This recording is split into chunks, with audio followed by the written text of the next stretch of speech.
Je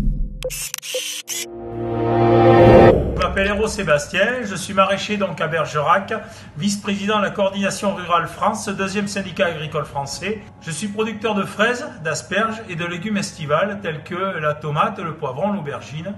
Mais à ce jour, les récoltes donc les plus vitales pour mon exploitation sont donc l'asperge que l'on voit derrière moi, ainsi que la fraise.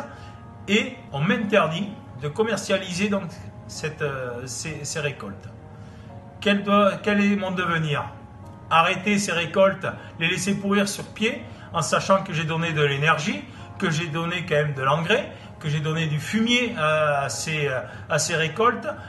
Si nous voulons qu'il n'y ait aucune pénurie, mangeons français et surtout laissons les marchés de plein vent et laissons les agriculteurs vendre leur production. Les citoyens qui sont en ville ou à la périphérie des villes, s'ils veulent donc se nourrir, avoir des légumes frais qui est un besoin essentiel pour notre alimentation, ils vont le trouver où? Dans les grandes surfaces. C'est-à-dire qu'en enlevant les marchés de plein vent, vous accentuez une promiscuité dans les GMS, dans les grandes et moyennes surfaces. Et ça, c'est vraiment déraisonnable.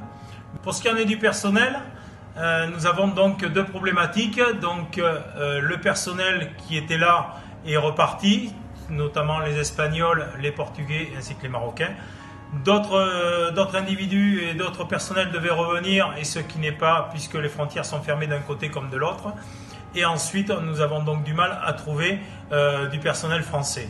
Aujourd'hui, bizarrement, on est en situation de crise. On n'entend plus parler les écolos, les végans, L214, on est dans le monde des bisounours. On nous demande, nous paysans, d'être vertueux avant le Covid, et pendant le Covid, eh bien, on est les sauveurs. On n'est plus les pollueurs d'il y a 3 semaines. Non, nous sommes les sauveurs de l'humanité, les sauveurs du peuple français. Mais messieurs les politiques et vous, messieurs, messieurs, dames, par vos attentes sociétales, nous sommes là et nous avons toujours été là, nous les agriculteurs.